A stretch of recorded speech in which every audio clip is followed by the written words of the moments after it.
Shabbat Shalom, brothers and sisters. We are going to go ahead and start right on to the next parasha, which is Wayesheb. This parasha is very, very the same as the rest. Super interesting because it gives us the perspective of how our fathers live and how they convey themselves. In this case, there is a new character coming to play, which is Joseph.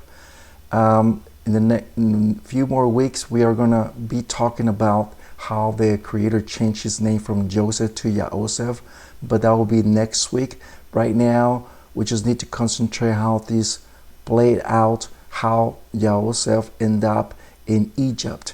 And there is quite a few confusions because this whole time we have believed that Joseph was sold, but we are going to find out that it was two things.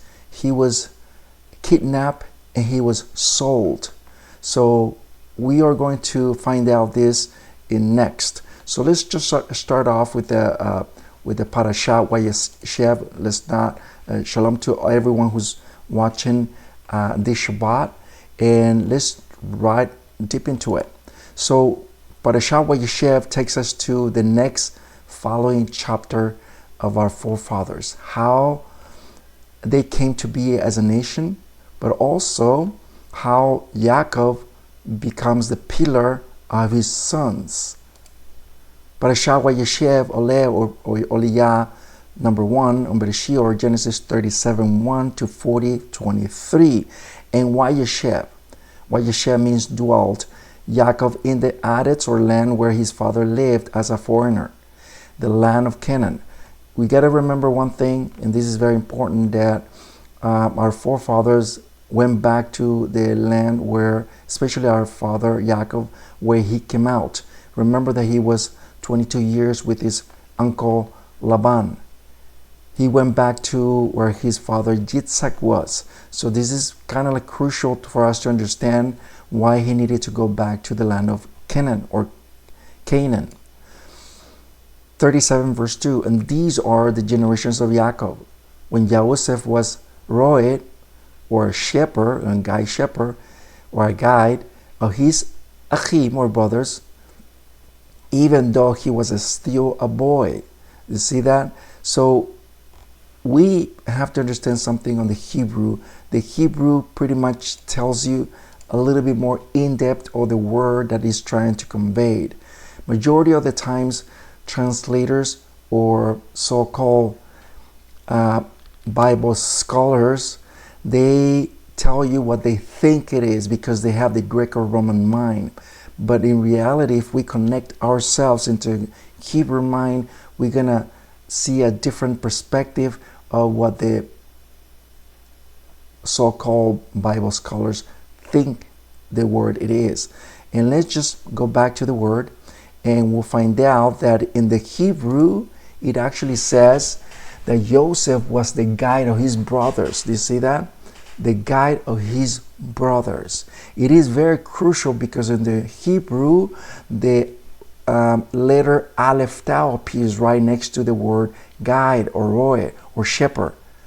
What does it tell you about this? This is something coded that it tells you about who is it referring to. Remember that all the prophets and all the forefathers, they all spoke about the Mashiach. Here is a foreshadow of the Mashiach. He is the brother, he is the guide of his brothers. He is the guide of all of us. He's a shepherd, in other words. So it is very, very interesting how the Hebrew tells you more in-depth of the word, or the meaning of the word. Let's continue. 37 verse 3, and now Yisrael loved Joseph more than all his sons, because he was the son of his old age, and he made him, the word is ketonet pasim. Ketonet Pasim means the robe of colors. Now this is a very important passage because this one pretty much picks up, and let me just pause here for a moment. This one actually picks up on the previous Torah portions that we actually learn of who in plural, previous Torah portions where Yaakov obtained the robe from his father. Remember his father Yitzhak, remember that he gave him the blessing, but remember that he inherited something else too from the firstborn, right? And that was the robe. That was the robe of Adam that was passed on from generation to generation. So he obtained those robes, and it happens to be those the same ones that he's given to his beloved son Joseph. In other words, he happens to be the firstborn. Remember, and I didn't bring this verse, but it is indeed that we all know that Reuben, he slept with a maiden or his concubine, and so that right over the firstborn was taken out from him. So that right belonged to who? What do you think it was? From his the beloved wife Rachel, and the son, who do you think it was? It was Joseph. So Joseph has the firstborn. So he passed this robe to him. Do you see that how everything plays out? So it is very important. And let's continue right away. Look at what Torah Shalima says. The ornate robe. This is the same robe that Kadosh Baruch Hu, Yahweh, made for Adam and his companion.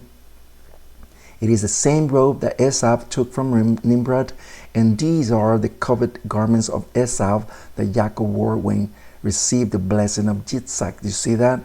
So pretty much we see that this very robe was the one that was passed on from generation to generation, but end up with Nimrod, and Shem supposed to have these robes, but once again the cycle goes back again. It wind up again to the same owner, the ones who's supposed to pass on to. So Yaakov is giving these robes to his beloved son Joseph. You see that? Now, once again, let me just pause here for a moment.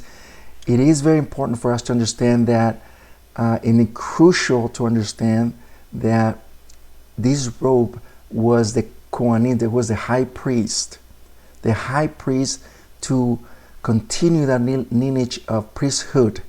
It wasn't just to have it, it was to continue that priesthood from generation to generation. But something happened down the line later. Let's continue. And this is just an example how that might look, how he received this robe. They have many colors. And another time we are going to find out where these robes are coming from, or where Yahweh took these robes from. So let's continue. So as you can see, you can tell from a distance that it wasn't just any robe. It was a very colorful robe that he had. 37:12 of Genesis.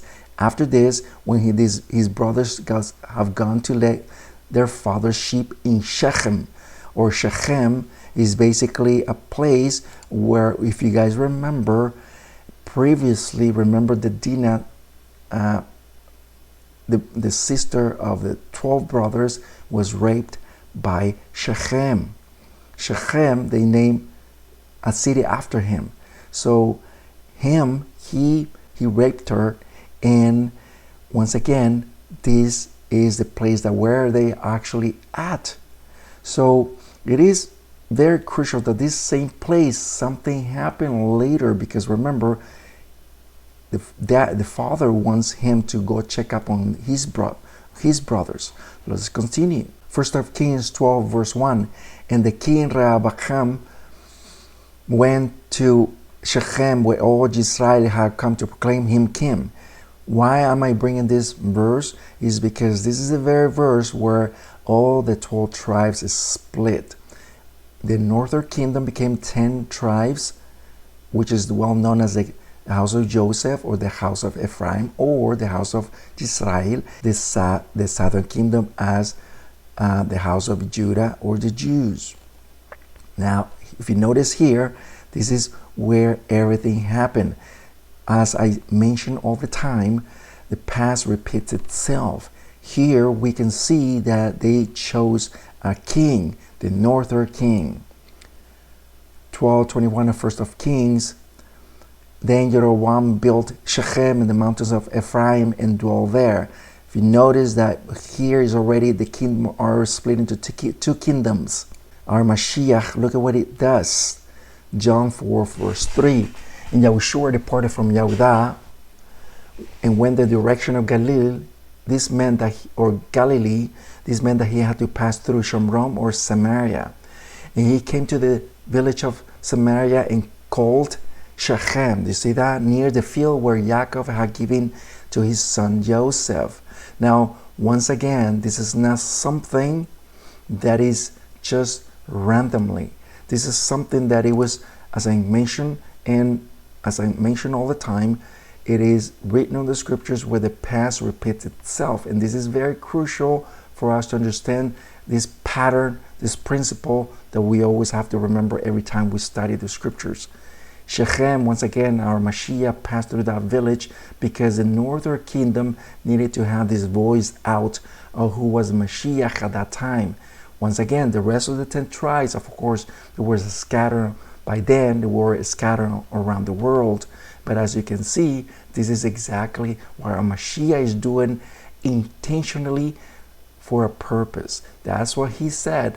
I did not come but to the lost sheep of the house of Israel. Let's go back to the Torah portion, 37 verse 13. Israel asked Yosef, aren't your brother's sheep in Shechem? Come and I will send you to them. He answered, Hineni. Hineni means here I am. This is something that once again is a foreshadow of our Mashiach in Yahweh.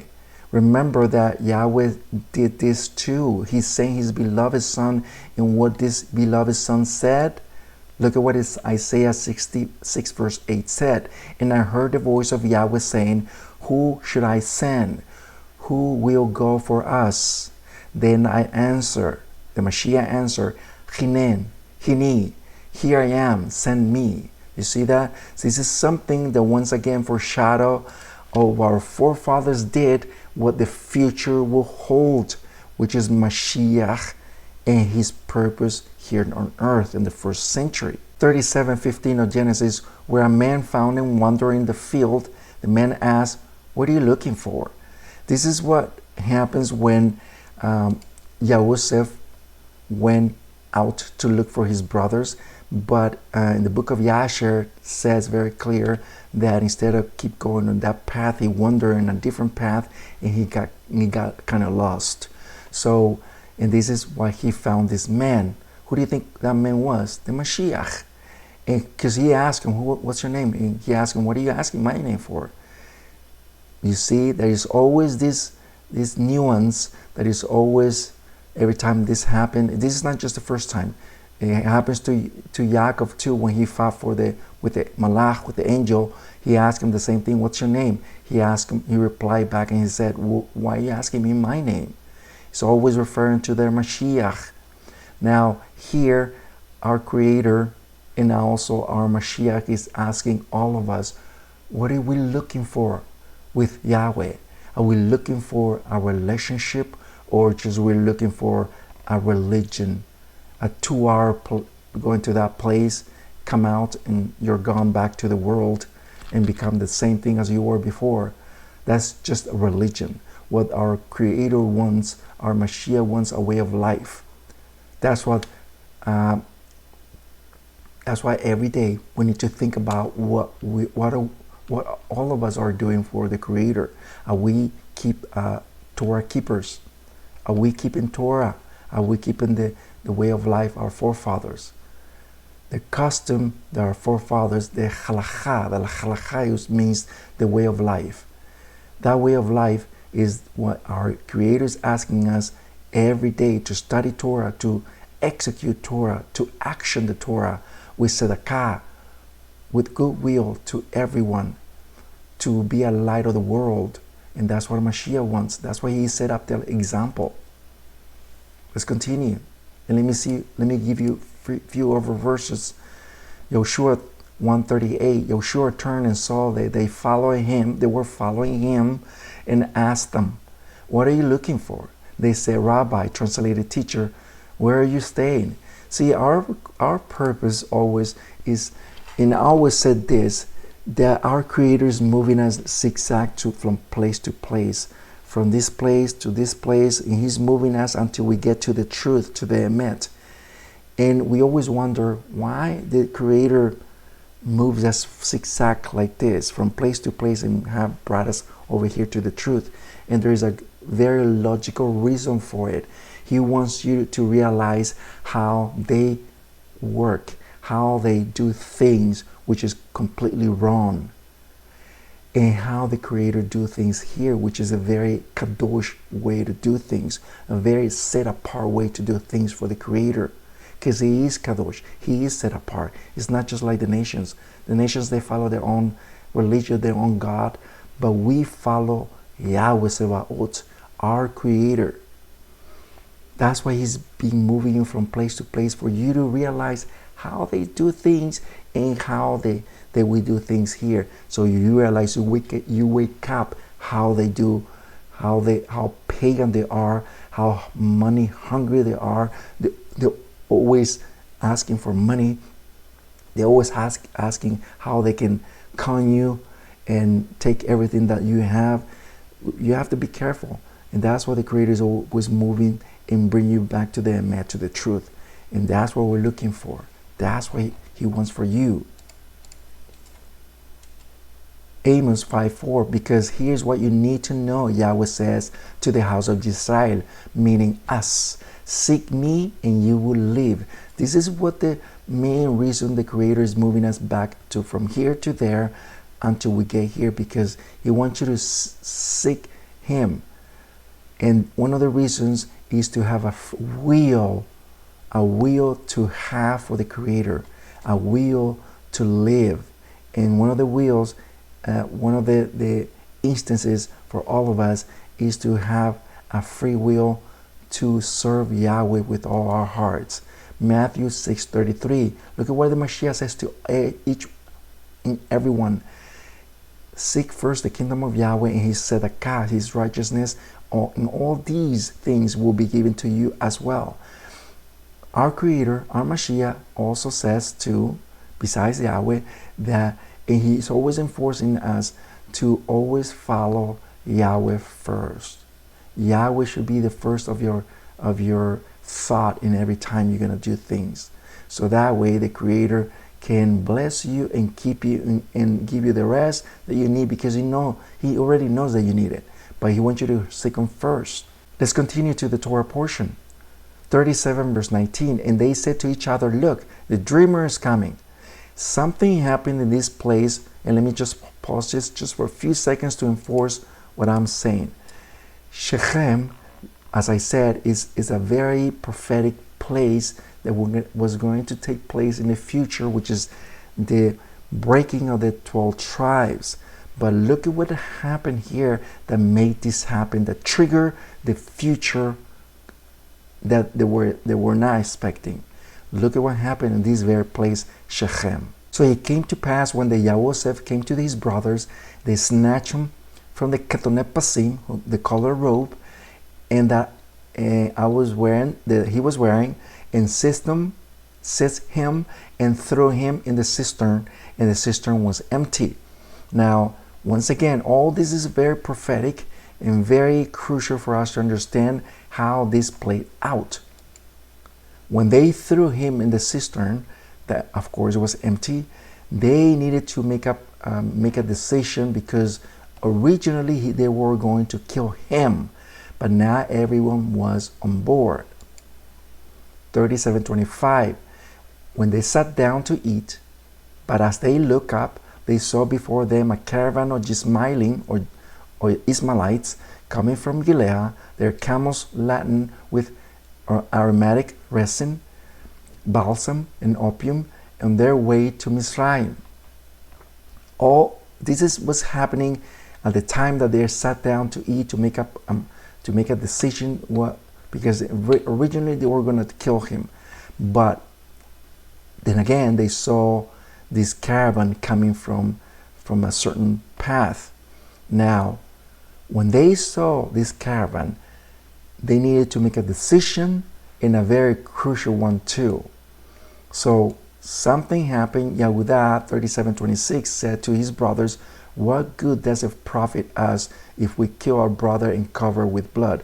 See, he knew that by killing him, they were going to carry a curse. That curse was not just going to be with them. It was going to be to his family, his sons, from generation to generation. Why? Because he was their brother. Once again, Yehudah, he thought about it for a moment, remembering the Noahic law. Remember Noah, his seven laws that Yahweh gave him? He remembered that not to spill any blood from anyone. And yet, he's reminding them not to cover their hands with innocent blood. So, once again, let's continue. Verse 27, "Come, let's sell him to the Ishmaelim or Ishmaelites instead of killing him with our own hands. After all, he's our brother, our own flesh." His brothers pay attention to him, and of course they agreed upon them. But once again, I want you to take notes in this very moment, because something happened. 37:26, Yehudah said to his brothers, "What good does it profit us if we kill our brother and cover his blood?" He knew that by killing his brother was going to carry a curse, not just for them, but also their generations, in generations. So he gave him this advice. 37:27, "Come, let's sell him to the Ishmaelim instead of killing him with our own hands. After all, he is our brother, our own flesh." His brother pay attention to him, and of course they agree upon him. But something happened that I want you to pay very much attention to it. Now, I want you to take the notes that you're about to take are very, very crucial, because as I mentioned in the very beginning, Joseph got kidnapped and also got sold. How do we know all this? Let's just find out, and please pay attention and take notes. 37:28, "So when the Midianite merchants, they took Joseph out of the cistern, they sold him for half a pound of silver shekels to the Ishmaelim, who took Joseph to Mizraim." Just notice this. So basically what happened here, so that they took Joseph, and it wasn't his brothers, it wasn't the Ishmaelites, it was the Midianites, okay, people who live in Midian. So they took him. So let's find another source of what happens. Targum Jonathan 37:28. "The Midianites business owners passed by and took Joseph out of the cistern and sold Joseph to the Arabs." Who are they? The Ishmaelim.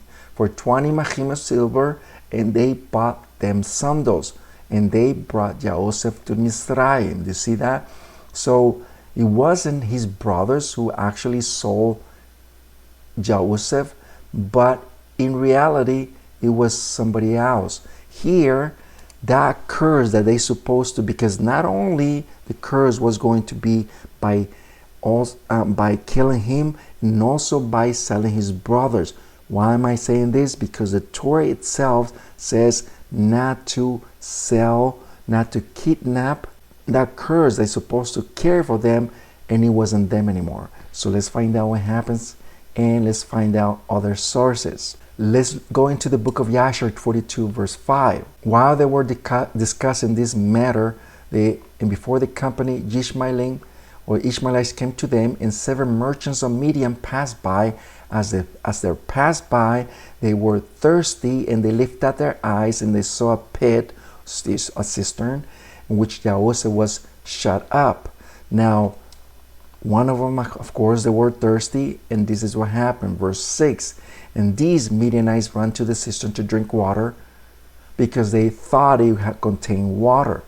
And when they came before the cistern, they heard the voice of Joseph crying and weeping in the cistern. And they looked towards the cistern, and they saw, behold, there was a handsome and well-favored young man. See, Joseph wasn't just any boy. He was a very beautiful, favored man. Somebody that even a little later in a different parashat, to our portion, we'll talk about, I think will be next week, about how handsome and beautiful Joseph was, to the point where a woman could not take their eyes off of Joseph. And no wonder why Potiphar's wife was so very infatuated with him. But once again, Joseph was a very well favored in the eyes of men. That's what makes him very and very calm to as well. Made him very special, that man. So here, let's continue, because once again, he was crying so much because in the book of Yashar, it says very clear that in the pit, there were snakes, and there were other critters, and Yahweh made them go away, so that way Joseph will not be harmed on this deal. So once again, but he's still on the pit for a reason. Let's continue. And the Midianites saw that Joseph was a handsome and a well-favored man. They wanted in their hearts and were urgent to buy it from their brothers. Do you see that? So, and the reason why I jump in this very verse is because their brothers saw not the first caravan that they saw when they were making their minds. Remember, I forgot to tell you that where they were at, they was very close. Their pit was very close when they were at, but because Joseph was howling and yelling and crying, they got so annoyed that they moved a little bit farther, to the point where they can actually see it, but they were farther. And so they could not hear the yelling and crying and everything, because they just totally closed their minds. They didn't want to hear about it. So when they saw this caravan of Ishmaelites coming, they didn't realize there was another caravan of Midianites, two different people, two different tribes. And so when they're putting their might and their sight on the Ishmaelites, okay, the other ones were passing by, and they're thirsty, and they went into the to their pit, the cistern, and grabbed upon Joseph, brought him back. And then their brothers realized that there were another caravan on the other side pulling Joseph, and that's what they got to. That's why I'm jumping to this verse, so we can save some time. But they were already getting their swords out to get into a fight. To make the long story short, the Midianites said, you know what? You don't want it? We can take them. We'll give you some money. And they give them money to them. Okay? They give them money to their brothers, which is 20 shekels. And they bought Joseph. Now, this is where it picked up. And let's just continue. 19. The sons of Yaakov heard the Midianites, and they sold their brother Joseph for them 20 pieces of silver. And their brother Reuben was not with them. And the Midianites took Joseph and continued on their way to Gilead. So, but something happened with the Midianites. They realized that this deal that they just made with their brother, his brothers, was not right. Something was not really feeling well what they just did. So this is what they did. Verse 20. They were on the road, and the Midianites repented of what they had done on buying the young men.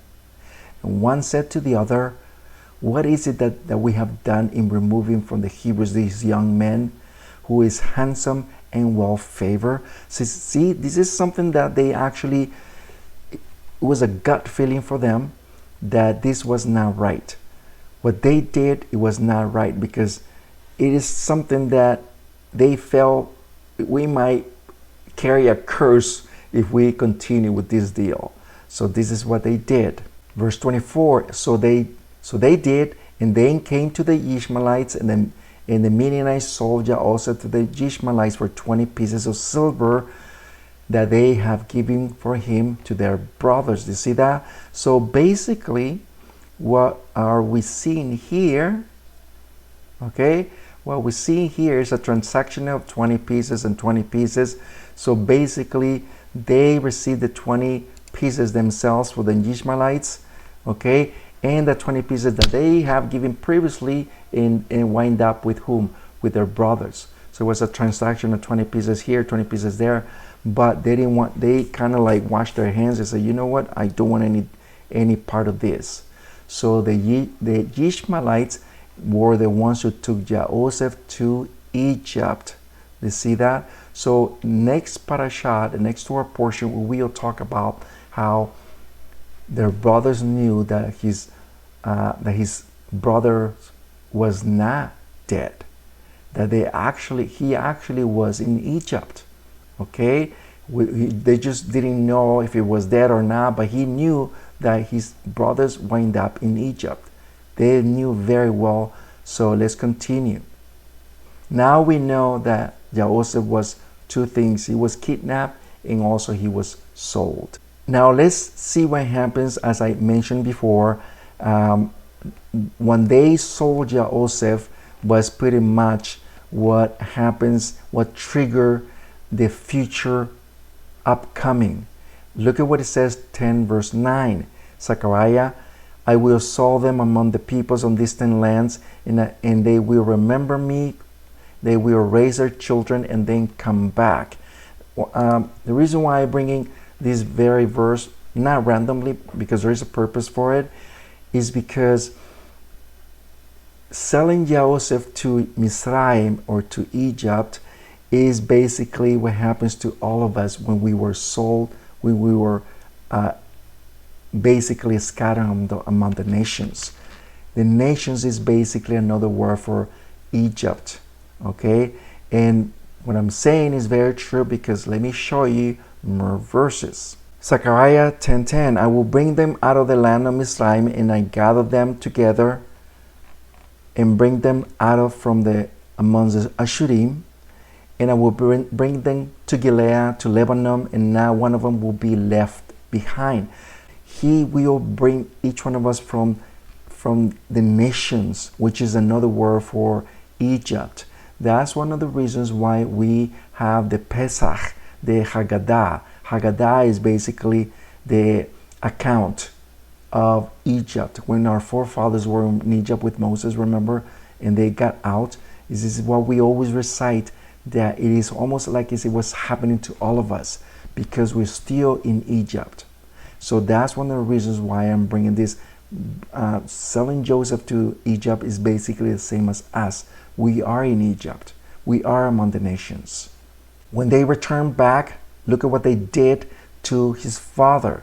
They thought about it, but once again, the play of words here are very crucial for us to realize.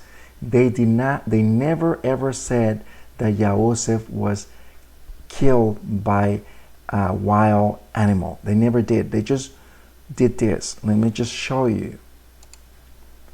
They took Joseph's robe, killed a ram, and soaked the robe with blood. See that? That's what they did, and look at what they did next. This very verse is crucial, or something that we do today in a festival. This is one of the reasons why Yom HaKippurim, one of the origins of Yom HaKippurim. Let's read in Jubilee 34:12-18. And the sons of Yaakov slaughtered a goat, dipped the robe in Joseph in the blood, the robe of Joseph in the blood, and sent it to Yaakov their father in the 10th day of the 7th month. When is the 10th day of the 7th month? Yom HaKippurim. And he mourned all the night, because he had been brought to him in the evening. And he was very feverish with mourning at his death, and said, an evil beast has devoured Joseph. See, the brothers never said that. They just showed this road to his father, and the father assumed that was a wild beast that devoured his son. And all the members of the household wept him with him that day, and they were afflicted and wept with him all that day. He wept for Joseph for a year. You see that? That's what Yaakov did for a whole year. He wept for Joseph and did not cease. For he said, let me go down the grave to mourn my son. For this reason the sons of Israel are commanded to grieve themselves on the 10th of the 7th month, in that day on which the news that caused the father to weep for Joseph reached Yaakov his father, to make atonement with a young goat on the 10th day of the 7th month, once a year, for their sins. Do you see that? For they have grieved their father's affliction for Joseph his sons. What does it remind you when we read this? It reminds you something very important. Our Mashiach. That's one of the reasons, one of the origins why Yom HaKippurim come to play in the festival on the 7th month on the 10th day. Because it is a reminder that we have grieved the Father. We need to afflict ourselves on that day because we have afflicted our Father because of his Son. It's a great picture that gives us for us to acknowledge his Son all the time. Now let's look what Yehudah or Judah said to his father. When they sent the robe of many colors, Genesis 37:32, and brought it to their father, saying, we have found this. And look at what he said. Is Hakarna. Hakarna means examine it now. Your son's robe or not. This is what he only said this.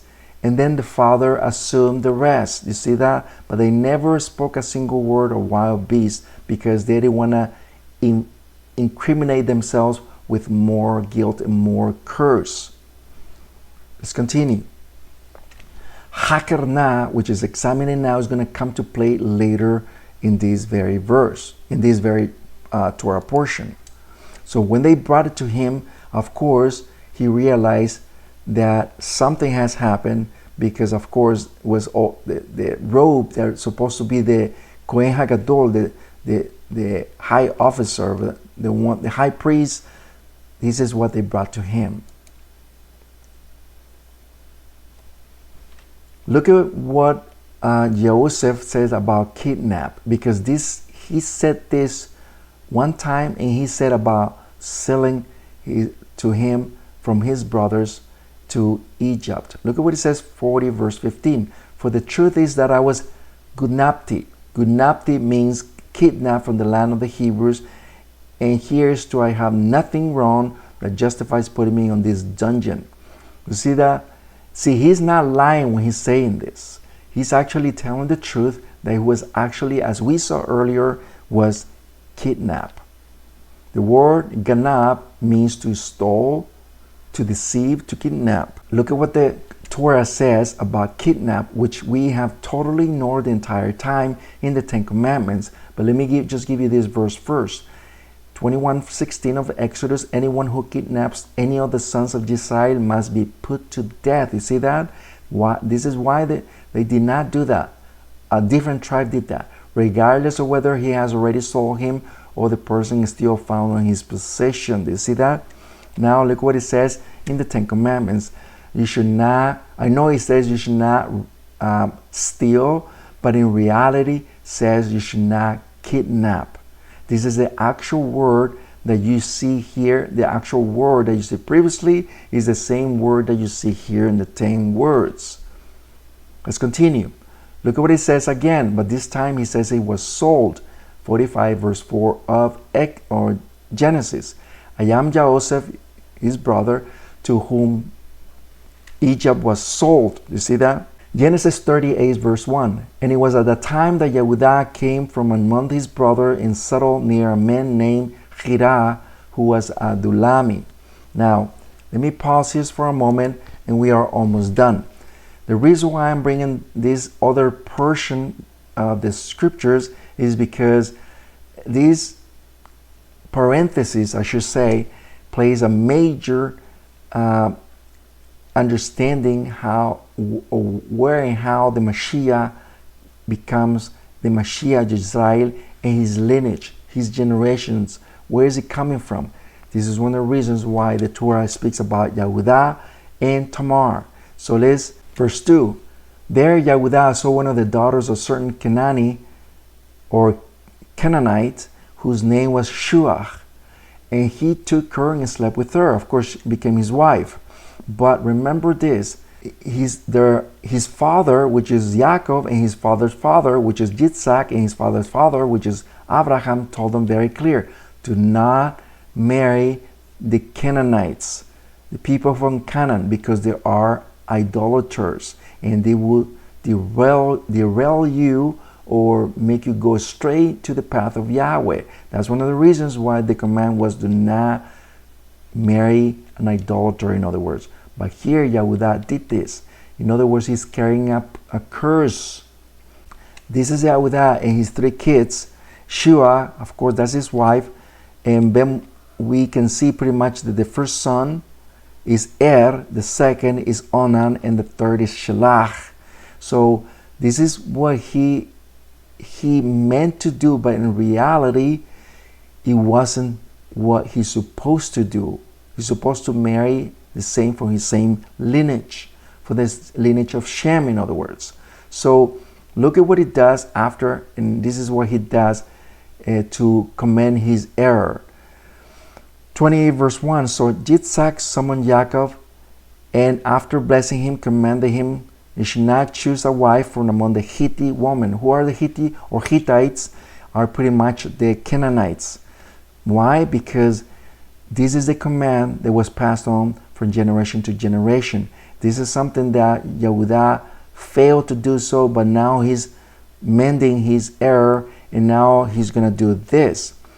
Verse 6, Yehudah took a wife for Er, of course his first son, and the name was Tamar. Tamar was the wife, but we need to know who was Tamar. Yasher 45:23. In those days Yehudah went to Shem's house and took Tamar, the daughter of Elam, the son of Shem, as a wife for his firstborn Er. Do you see that? Now, but it's still is intermarriage with a son that is a Canaanite son, and is still going to bring a curse, because once again the Creator wants that lineage. And remember that the Mashiach is supposed to come from that lineage, but here is going to end that lineage. Now let's see what happens. Targum 38 verse 6. And Yehudah took a wife for Er, firstborn, one of the granddaughters of Shem the Great, whose name was Tamar. You see that? So once again, we already know the great daughter of Shem was Tamar. She was the daughter of a priest, in other words. Now, of course, remember that the first son died, the second died, so Yahweh wanted this to happen. Okay, so Tamar went back to her dad's house, Elam, and she stayed there for a year. Then, of course, she did not see Yehudah for the whole year, and she needed a seed to continue. And of course, he didn't want the last son, which is Shelach, to continue the lineage. So she said to herself, I need a son. So she thought of Yehudah, because remember, Yehudah was a widow. Okay, so he needed to continue the lineage. So this is what happens. Shuach died, the son, Olam, and the next son, both of them died, one was left. So the all of them are out of the picture. So here's what happened. Tamar becomes impregnated by Yehudah. This is a major thing for us to understand, because we needed to know that the same lineage of Shem needed to continue. And how do we know that Tamar was the daughter of a priest? Because the same Torah talks about it. Look at what it says, 38:24. After 3 months, it was said, Yehudah, Tamar, your daughter-in-law, has been acting like a harlot. Besides, she's pregnant as a result of her prostitution. Yehudah said, take her out and let her be burned alive. Burn alive. That's what the Torah says, very clear. So how do we know that she was the daughter of a priest? The Torah says very direct, when 21 of Leviticus verse 9, and when a daughter of any Kohen or priest pollutes herself by going whoring, she's polluting her father, she shall be burned with fire. Do you see that? So very expressly, because if anyone else outside a priesthood, they would stone them. That's pretty much it. But in the case of a daughter's priest, they will burn her alive. That's what they are doing to Tamar. But she has a wild card. And what was that wild card? The items she took from Yehudah to show him that, no, I'm not a whore. I am Tamar, the son of the daughter of a priest. Look at what the Targum Jonathan says about this very verse. And it was at the time of 3 months when it was known that she was pregnant, Yehudah was told, saying, Tamar, your daughter-in-law, have committed fornication, and behold, she is with a child by fornication. Yehudah said, is she not the daughter of a Kohen or a priest? Let them take it out and burn it. See that? So this is exactly what are they doing. But once again, this is what she does to him. Look at what she does, what she said to Yehudah. 38:25. When she was taken out, she was sent this message from her father-in-law, Judah. I am pregnant by the man whom these things belong. And look at what it says. Chakerna, examine it now. You see that? The same thing Yehudah was saying to his father, the same thing she's doing it to him. Whose seal, cord, scepter are they? You see that? So in other words, the same play of words are playing here to his own person who said it earlier. Chakerna. So the staff, the sealed, and the bracelet. Now, this is something that we all need to know about these things that we will talk about later. Now, let's continue. So basically, Yehudah is the one who's supposed to carry the lineage for the Mashiach. So Tamar becomes the vessel, in other words, because she belongs to who? To the Shem, Melchizedek. You see that? So once again, the curse is restored to a blessing. Okay? The blessing is being restored. That Yahweh did not want this, and because the Mashiach needed to come from that lineage. So it's something, once again, that gives us the momentum to understand why our forefathers do the way how everything happened, and there is a reason why Yahweh wants his lineage to continue in such a way that we have to understand how the Creator wants us to acknowledge him, especially in the exile. Right now we're in the nations. He wants us to follow Torah, to go back to our forefathers, the Torah, to our ancestors, what they did, what they follow, the way of life of Torah. The Mashiach is the one we should follow as the true Messiah of Israel. I am Rapha'Yah. Once again, thank you very much for following us. If you haven't subscribed, please do so the Creator can give you more knowledge on all this that we are doing. And Shabbat Shalom, brothers and sisters.